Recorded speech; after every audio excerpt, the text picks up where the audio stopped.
Saviez-vous que 80% des gens prennent des décisions basées sur des informations qu'ils n'ont jamais vérifiées et que 65% répètent des opinions qu'ils ont entendues de quelqu'un qui ne savait pas non plus de quoi il parlait?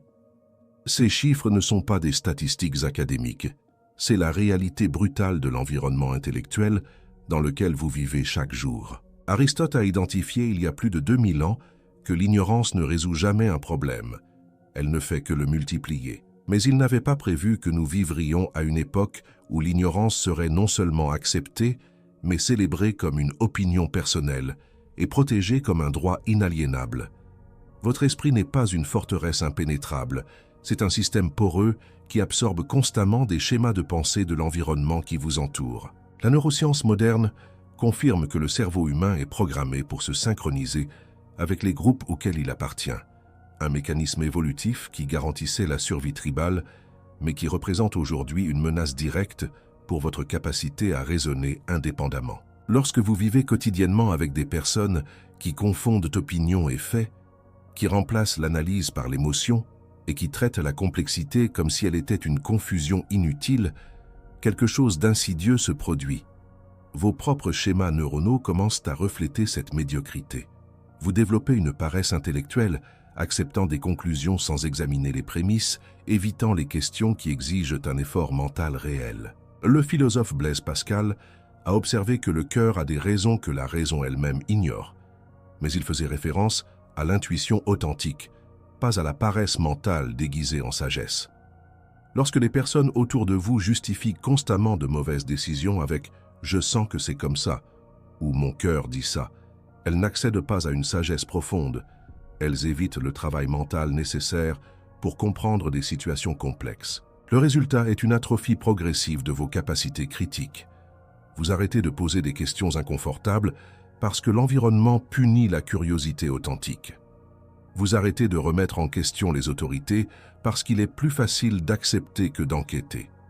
Vous arrêtez d'examiner vos propres croyances parce que ce processus génère une anxiété que l'environnement ne vous apprend pas à tolérer. Pensez aux 10 dernières décisions importantes que vous avez prises. Combien étaient basées sur une analyse rigoureuse des données disponibles? Combien ont été influencées par la pression sociale de personnes qui ont démontré une compétence réelle dans le domaine? Combien ont suivi le chemin de moindre résistance intellectuelle simplement parce que remettre en question exigerait une énergie mentale que vous ne saviez pas comment mobiliser? Les mathématiques sont cruelles. Chaque interaction avec une pensée paresseuse renforce les circuits neuronaux de paresse dans votre propre esprit. Chaque fois que vous acceptez une explication simpliste pour un problème complexe, vous entraînez votre cerveau à préférer la simplicité à la précision. Chaque fois que vous évitez de confronter une croyance confortable avec des preuves contraires, vous construisez une résistance psychologique à la croissance intellectuelle. Arthur Schopenhauer a averti que tout homme prend les limites de son propre champ de vision pour les limites du monde. Lorsque vous vivez entouré de personnes avec des champs de vision drastiquement limités, ces limites deviennent vos limites, et vous ne réalisez même pas que vous opérez avec une version appauvrie de votre propre capacité intellectuelle. La question qui devrait vous alarmer est la suivante. Combien d'insights, d'opportunités et de solutions avez-vous déjà perdu simplement parce que votre esprit a été conditionné à opérer au niveau du plus petit dénominateur commun de votre environnement social? Il existe un phénomène documenté en psychologie comportementale qui devrait terrifier toute personne consciente. Les groupes composés majoritairement d'individus mal informés ne prennent pas seulement des décisions pires que celles qu'ils prendraient individuellement. Ils contaminent même les membres les plus compétents, créant des spirales descendantes de stupidité collective qui produisent des catastrophes prévisibles. Le mécanisme est mathématiquement précis. Lorsqu'une personne agit sur la base de mauvaises informations, les observateurs supposent qu'elle possède des connaissances qu'ils n'ont pas, puis imitent l'action sans la remettre en question. La troisième personne voit deux personnes agir de la même manière et en conclut qu'il doit y avoir un consensus basé sur des connaissances solides. En quelques minutes, un groupe entier suit une stratégie fondée sur l'ignorance d'une seule personne. Vous en êtes constamment témoin lors de réunions de travail où la première opinion exprimée, même si elle est clairement mal informée, définit les paramètres de toute la discussion ultérieure. Les personnes qui possèdent de meilleures informations restent silencieuses, supposant qu'elles doivent passer à côté d'une nuance évidente. Le résultat est une convergence artificielle autour de la perspective la moins informée disponible. Francis Bacon a identifié cette tendance destructrice lorsqu'il a décrit comment l'entendement humain, une fois qu'il a adopté une opinion, force tout le reste à lui apporter soutien et accord. Dans les environnements dominés par l'ignorance collective, cette tendance devient systématique, créant des chambres d'écho où l'erreur se transforme en vérité par la répétition et la pression sociale. Considérez les décisions financières prises par des familles qui suivent les conseils de parents bien intentionnés, mais financièrement analphabètes. Des projets d'entreprise sabotés par des équipes qui privilégient l'harmonie de groupe à une analyse technique rigoureuse. Des communautés qui rejettent des solutions dont l'efficacité a été démontrée parce qu'elles sont en conflit avec des croyances populaires mais factuellement incorrectes. La dynamique devient particulièrement dangereuse lorsque de mauvaises décisions collectives entraînent des conséquences que le groupe ne parvient pas à relier à ses choix initiaux. Au lieu de revoir ses processus de prise de décision, le groupe recherche des explications externes. Conspiration, malchance, sabotage, tout ce qui préserve l'illusion que ces méthodes sont solides. L'économiste comportemental Daniel Kahneman a démontré que les groupes présentent souvent plus de biais cognitifs que les individus isolés, et non moins. Lorsque ces groupes sont composés de personnes qui n'ont jamais développé de discipline intellectuelle, les biais s'amplifient de façon exponentielle. Confirmation sélective, pensée illusoire, aversion à la perte, effet d'ancrage. Toutes ces erreurs systématiques de raisonnement deviennent des caractéristiques culturelles du groupe. Vous ne perdez pas seulement des opportunités individuelles lorsque vous participez à ces dynamiques. Vous êtes entraîné par des courants d'incompétence collective qui peuvent déterminer des aspects fondamentaux de votre trajectoire de vie. La question cruciale est la suivante. Combien de vos décisions les plus importantes ont été influencées non pas par la sagesse collective, mais par l'ignorance systématisée de groupes qui confondent consensus et correction? Observez votre prochaine conversation sociale avec un œil clinique et vous serez témoin d'un phénomène qui devrait vous alarmer profondément: la détérioration systématique de la qualité du dialogue humain en temps réel. Les discussions qui pourraient générer des idées se transforment en compétition d'ego. Les explorations d'idées complexes se réduisent à un échange de slogans non examinés. Le résultat est un environnement social où la curiosité authentique est punie et l'arrogance intellectuelle est récompensée. Le psychologue David Dunning a découvert quelque chose qui explique cette dégradation. Moins une personne en sait sur un sujet, plus elle a tendance à être confiante dans ses opinions à ce sujet. Cet effet ne reste pas isolé. Il se propage à travers les réseaux sociaux comme une épidémie comportementale, créant des environnements où démontrer une certitude absolue sur des sujets complexes devient une norme culturelle attendue. Lorsque vous êtes immergé dans des groupes où les gens expriment régulièrement une conviction totale sur des sujets qui exigeraient des années d'études pour être compris correctement, deux dynamiques destructrices émergent simultanément. Premièrement, vous développez la même pseudo-confiance pour vous intégrer socialement, abandonnant l'humilité intellectuelle nécessaire à un apprentissage authentique. Deuxièmement, vous remettez en question votre propre compétence légitime lorsqu'elle entre en conflit avec la certitude artificielle du groupe. Le philosophe grec Épictète enseignait qu'il est impossible pour un homme d'apprendre ce qu'il pense déjà savoir. Dans les environnements sociaux dominés par le pseudo-savoir, cette impossibilité devient épidémique. Personne ne pose de questions sincères parce que les questions sont interprétées comme un aveu d'ignorance. Personne ne reconnaît ses limites parce que la vulnérabilité intellectuelle est perçue comme une incompétence sociale. Cette dynamique détruit systématiquement les compétences sociales les plus fondamentales. La capacité d'écouter sincèrement au lieu de simplement attendre son tour de parler. La capacité de considérer des perspectives conflictuelles sans les interpréter comme des attaques personnelles. La compétence pour construire une connaissance collaborative au lieu de défendre des positions préétablies. Le résultat est une dégradation en cascade de la qualité des relations. Les conversations deviennent superficielles parce que la profondeur exige l'humilité que l'environnement punit. Les conflits se multiplient parce que personne n'a développé d'outils pour naviguer dans les désaccords de manière constructive. L'intimité émotionnelle devient impossible parce qu'elle requiert une vulnérabilité intellectuelle qui a été systématiquement découragé. Vous avez probablement déjà expérimenté la frustration d'essayer d'introduire des nuances dans des discussions dominées par des personnes qui interprètent la complexité comme de la confusion, qui confondent le volume de la voix avec la force de l'argument et qui préfèrent les mêmes au raisonnement structuré. Cette frustration n'est pas accidentelle. Elle est le symptôme d'une tentative d'utiliser des outils intellectuels sophistiqués dans des environnements qui ne reconnaissent que des instruments primitifs.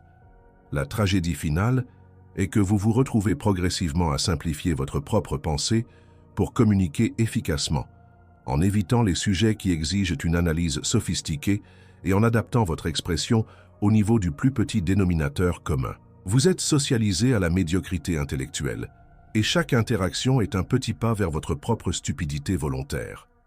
Demandez-vous honnêtement, combien de fois au cours des dernières semaines avez-vous évité d'exprimer une perspective sincère parce qu'elle exigerait une explication complexe que vous anticipiez que l'environnement ne serait pas en mesure de traiter correctement? Voici une vérité qui expose l'architecture réelle du pouvoir social. L'ignorance n'est pas seulement une absence passive de connaissances. Elle est un outil actif de contrôle politique et économique. Les populations désinformées sont infiniment plus faciles à manipuler que les sociétés éduquées, et il existe des forces systémiques qui investissent des ressources importantes pour maintenir cette ignorance prospère et militante. La philosophe politique Hannah Arendt a identifié que le sujet idéal du régime totalitaire n'est pas le nazi convaincu ou le communiste convaincu, mais les personnes pour qui la distinction entre fait et fiction, vrai et faux, n'existe plus. Lorsque vous vivez entouré de personnes qui ont perdu cette capacité fondamentale de distinction, vous opérez dans un environnement préparé à la manipulation à l'échelle industrielle. La mécanique de la manipulation de masse ne fonctionne pas à travers des arguments élaborés ou des preuves forgées sophistiquées. Elle opère à travers l'exploitation systématique des biais cognitifs de base et la répétition de récits simples qui font appel à des émotions primitives. Les personnes désinformées ne sont pas convaincues par une logique rigoureuse. Elles sont séduites par des histoires qui confirment les préjugés existants et qui offrent des explications simples à des problèmes complexes. Le résultat est un cycle de rétroaction dévastateur. Plus un groupe est mal informé, plus il est susceptible d'être manipulé par des acteurs qui comprennent cette vulnérabilité. Plus il est manipulé, plus ses décisions collectives profitent à des intérêts qui sont fondamentalement contraires à son bien-être réel.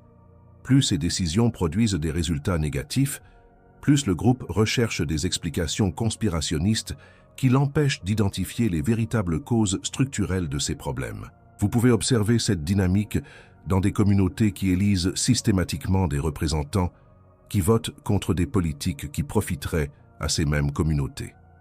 Des familles qui prennent des décisions financières désastreuses sur la base des conseils d'experts, qui profitent de ces mauvaises décisions. Des groupes professionnels qui adoptent des pratiques inefficaces parce que quelqu'un de charismatique, mais sans compétences démontrables, les a promus par des techniques de persuasion plutôt que par des preuves empiriques. L'aspect le plus insidieux de cette architecture de contrôle est que les personnes mal informées deviennent souvent les défenseurs les plus enthousiastes des systèmes qui leur nuisent. Elles attaquent agressivement les sources d'informations plus précises, interprétant les corrections factuelles comme des attaques personnelles.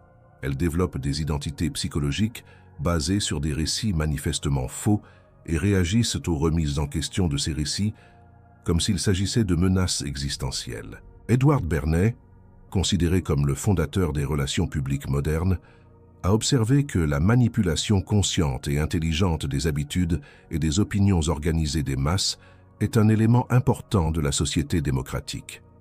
Ce qu'il n'avait pas prévu, c'est que cette manipulation deviendrait si sophistiquée que les victimes elles-mêmes se transformeraient en agents enthousiastes de leur propre subjugation intellectuelle. La question qui devrait vous tenir éveillé la nuit est la suivante.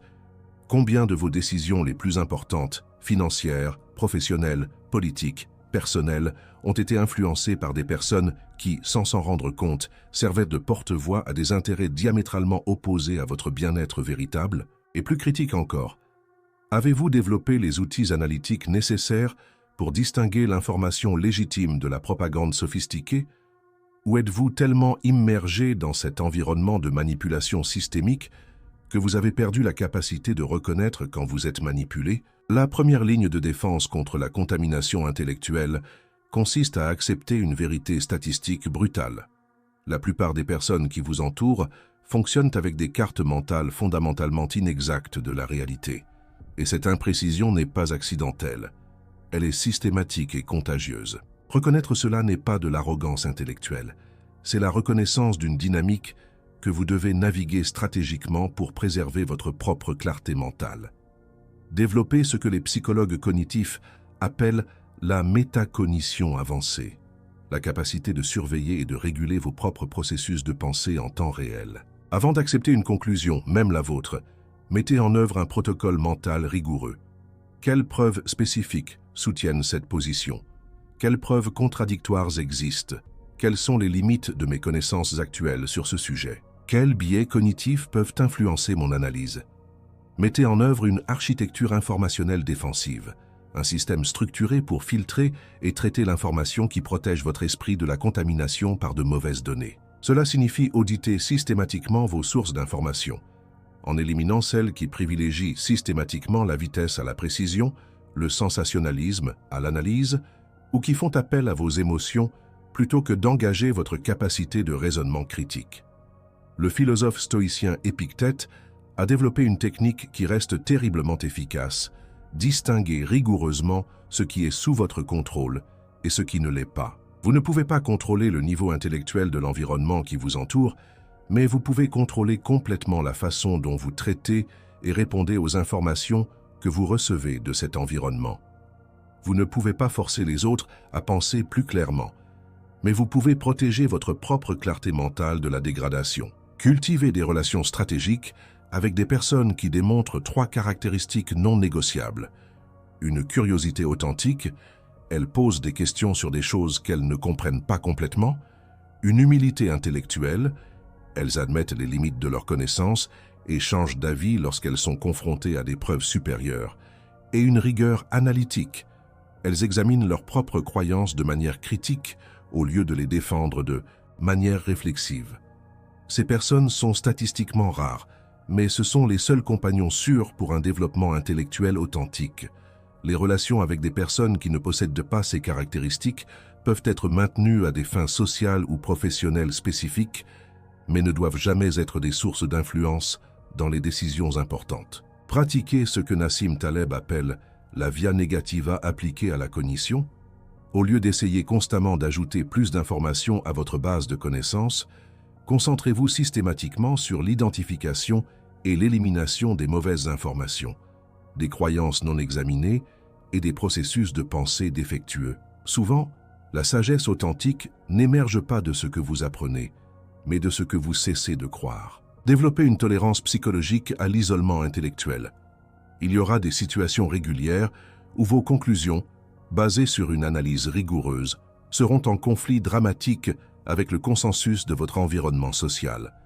Dans ces moments-là, vous êtes confronté à un choix binaire: confort social temporaire ou intégrité intellectuelle durable. Votre capacité à choisir systématiquement la deuxième option est ce qui sépare les esprits véritablement libres des esclaves intellectuels socialement bien adaptés. La question finale qui doit guider cette transformation est la suivante. Préférez-vous la validation de personnes qui opèrent avec de mauvaises informations, ou préférez-vous la clarté mentale qui vous permet de prendre des décisions basées sur une compréhension précise de la réalité, même lorsque cette clarté vous isole temporairement des environnements intellectuellement contaminés? Nous arrivons au moment de la vérité absolue. Vous avez un choix fondamental à faire, et ce choix déterminera non seulement la qualité de votre pensée, mais le trajet entier de votre existence. Vous pouvez continuer à être un produit passif de votre environnement intellectuel, ou vous pouvez devenir un architecte conscient de votre propre esprit. La différence entre ces deux options n'est pas simplement académique, elle est existentielle. Les personnes qui restent prisonnières d'environnements intellectuellement toxiques vivent des vies de frustration constante, prenant des décisions basées sur de mauvaises informations, poursuivant des objectifs qui ne sont pas véritablement les leurs et développant des relations superficielles basées sur la conformité plutôt que sur une connexion authentique. Le philosophe Jiddu Krishnamurti a observé que Ce n'est pas un signe de santé que d'être bien adapté à une société profondément malade. Si l'environnement qui vous entoure normalise l'ignorance, célèbre la superficialité et punit la curiosité authentique, alors s'adapter à cet environnement est une forme de maladie mentale.